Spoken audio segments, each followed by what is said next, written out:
Good afternoon and welcome to Business Bites. We're here at the Cornwall Channel and we've got the fantastic Nick Woolley here with me today. Hiya, how are you? I'm good. Thank you for joining us. Thanks for having me. We've had a great day at Business Bites already. So this morning we had a fantastic workshop on personal branding, personal awareness and communication.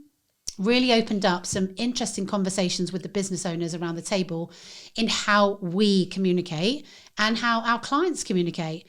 And how, if we lean into understanding that a bit more, that we can really gain very quick rapport and connection and really start talking about the things we need to talk about.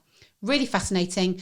And it was great to understand where everyone is and open up some awarenesses around some of the insights that were quite surprising. Part of the Business Bites Day is a headshot, a video for your LinkedIn with Shane Solomon, and also the podcast. So I have here with me Nick in the podcast studio, and you can see he's very excited. I'm very excited to be here. And I met Nick a few weeks ago, and Nick took action very quickly, I might say. So tell me, how are you here at the Business Bites Day, Nick? It was great. I mean, it was something that I'd already heard about before I met you, and actually I was planning to probably do it in a couple of months' time. And one thing that I work with a lot of my clients about this is actually just taking action, even when you don't feel ready, even when you don't feel like you're able to. Actually, just taking that action. I thought, why not? And then actually from taking that action, I got myself to a place where I wanted to be, where I thought, maybe December, that'll be the time to do this. But no, it's great. I really enjoyed it. Yeah. And we met at the Heartlands, your partnership network, didn't we? We did. Yeah. And already I could sense this connection of us just chatting about stuff. And Nick's a coach and I'm a coach. So straight away, there's human behavior, there's human connection, there's communication, and all of that starts to bubble away. And now you're here at the Business Bites Day, which is fantastic. So let's find out a bit more about you, what you do, why you do what you do. So it's Alba Coaching, is that correct? It is, yeah. And what is Alba Coaching? So Alba Coaching, so we work with individuals and with groups to support them through change, whether the change is early career or changing career, or whether it's a promotion, for example, or changing someone's role within an organisation. It can be quite often what we focus on is their personal development and wellness, because actually, although they're changing roles, a lot of what happens in their career, in their professional lives, actually is mirrored in the personal lives as well. So it's really important when you're going through change professionally to actually be supporting yourself as well. And I think I can imagine a lot of people go through that on their own and assume that they just have to go through it on their own when actually it can be really challenging, can't it? Oh, absolutely. I mean, I think especially when you first start a new job, you want to be showing to be doing really well. You don't want to be asking for help. You don't want to be appearing vulnerable. But actually, if you're feeling all of those things, it's going to be impacting your work. And actually, so often, a good employer would be wanting you to reach out and ask for help. But actually, that could be so scary. Or the opposite of feeling a bit trapped, feeling not happy. I mean, that's sort of where I was, and that was how my journey started. Was feeling trapped, and for years, I didn't know who to turn to. I didn't have anyone. I had lots of friends, I had lots of colleagues who were brilliant, but I still felt so alone. And actually, that can force people into not taking any action. It can force people into feeling like they're on their own when they're not, and there's no need for them to be. Yeah, and I find when I work with clients, I find that friends and family are great. Often they're good at rubbing your arm, stroking your arm. They're theirs. It'll be okay, and it's all meant with love and care. But sometimes you feel that they don't understand because of where they are and what they're doing, and that's okay. But of course, then that can cause you to kind of pull into yourself and then start to question yourself, and then there's confusion, isn't there? And then we start to go against our values, not quite be who we are, which just it comes out, doesn't it? It comes out in different ways and shapes. Yes. So the types of people you work with are change in career and change in situation. And do you work in person? Do you work online? Do you work in, what's your preferred? I'm not really sure I've got a preferred. I've got experience of working online, which certainly opens up the possibility of sort of being anywhere in the world. I've got clients in the UK, I've got clients abroad as well, which is awesome. But I also really enjoy that one-to-one being in front of someone. Actually, it's so much more personal to be working face-to-face, sort of in real life, in the flesh, which is great. I mean, when I first started my organization during COVID, we didn't have those options to. So actually now we can. It is brilliant to do that where possible. Yeah.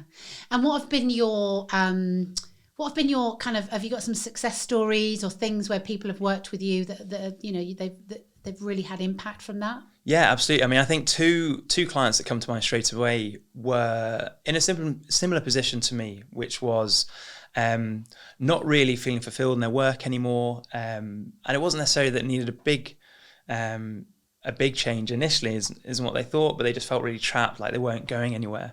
And now both of those working in two completely different fields. One is a broker, one works online, he sort of makes a living through websites. And they've both gone from working for a company to setting up their own companies. And I've been working with them now for over a year, probably about closer to 18 months now. And to start with, it was very much around their confidence and exploring what other possibilities do they have. And in both cases now, one of them, the broker, has got 3 employees within 18 months, and he was just thinking he was going to do it on his own.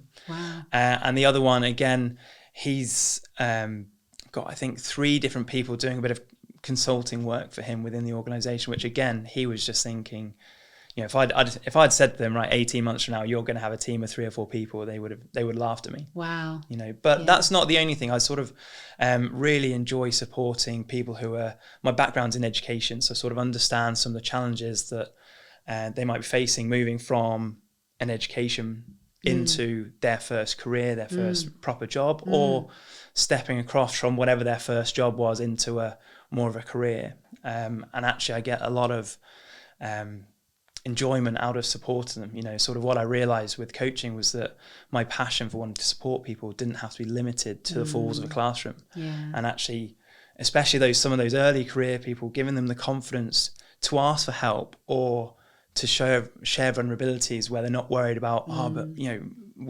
in the modern world, there's so much sort of performance related pay and that kind of thing. So a lot of them would be nervous of, but if I show that I'm not good at this, then they may judge me, they may think I'm awful. Well, actually, that's not the case. A good employer, a good leader wants you to do that, because then they can help you. Until you ask for help, they don't know what you need help with. And I think when we're stuck in those situations, the internal retracting almost then makes everyone else to blame. Can often then, you know, they're not seeing me, they're not looking after me, they're not doing this, they're not doing that. When actually it's that confidence to step forward and say, I need some help, or I need you to see me, or I need to be seen, so to speak. I think quite often, especially in a job, in a 9 to 5, it's often seen as they should see me, they should know, they should do these things.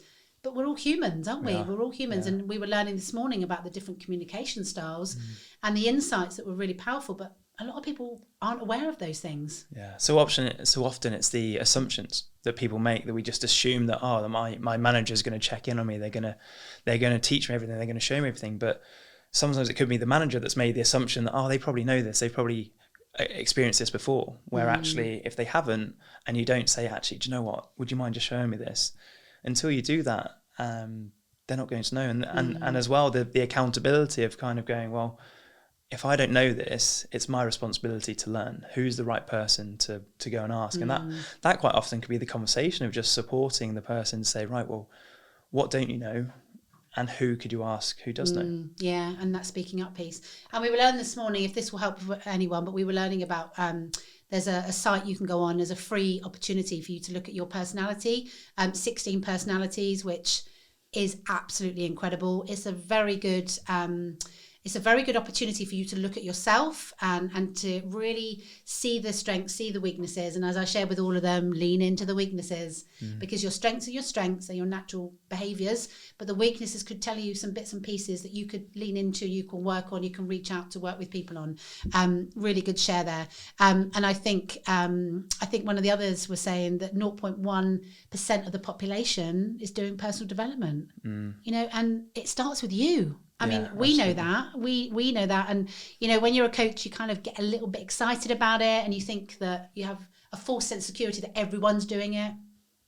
they're not. No. And there's reasons behind that, and there's vulnerability sometimes around that, but really powerful. So what's next for you? What's next on the agenda for you and your coaching and your growth?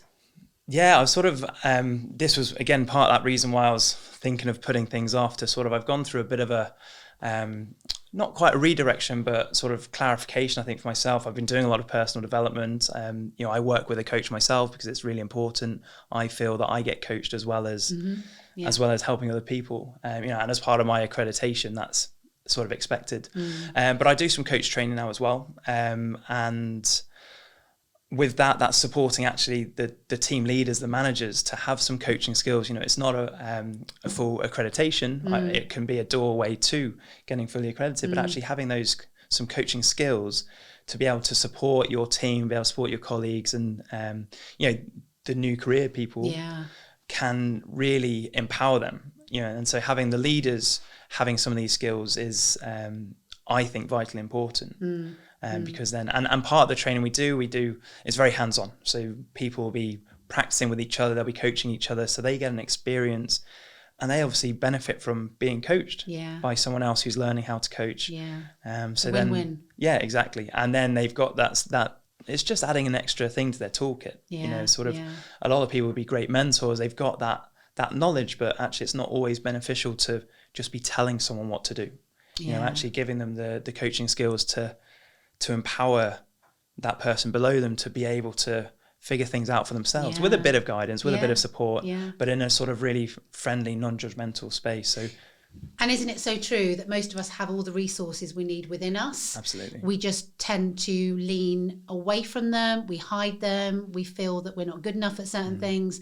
And sometimes it just needs somebody else to be able to reframe, help you step back, look in and look on. I think we're all too fast in moving forward and learning new things and gaining new things, when a good reflection on who we are and how we got to where we are today is very empowering in itself, isn't it? Yeah, absolutely. I mean, one of the first things I always say to my clients is that they're the experts of their lives, and actually my role isn't to be an expert of them, is to just be that support, like what you were saying earlier about our family and friends, like they've got the best intention in the world, but actually they're likely to either say what they think or what they think we want to hear. And actually that can be so different. And actually, the amount of one-on-one sessions I've had with someone where just giving them that space and not jumping in with, have you thought about this?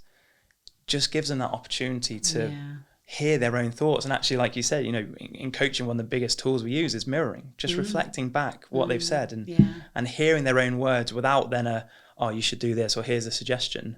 And now there may come a time, especially, in the business world, where you can't take all day to do this. But actually, if you give someone 30 seconds or a minute to reflect and to think for themselves, they'll likely realize what they need to do next. And that, for them to realize for themselves, is so empowering. They're going to remember that forever, because it's not something they've got to remember. It's something they've realized for themselves. And also then it's going to help them the next challenge they come to. They go, I can probably figure this out. Or at least gives them the confidence to try. And then they go to the leader and say, look, I tried this didn't quite work. What should I, how could I try it different? Fantastic. Gosh, we could definitely talk a lot longer. We could, and we probably will. But thank you so much, Nick. It's been great having you. Nick's details will be at the bottom here underneath where we are now. And please get in touch. I mean, just reach out, have a discussion, send him a message. If you would like a space just to speak freely, not be judged, and just share some things or open some things or ask some questions, I think Nick would be a really good place to start with that. And it's all confidential, and just reach out, start that conversation. The sooner the better. And who knows where that might take you. So thank you so much for joining us today. Thank you for having me. It's been great to be here. Really good. Fantastic.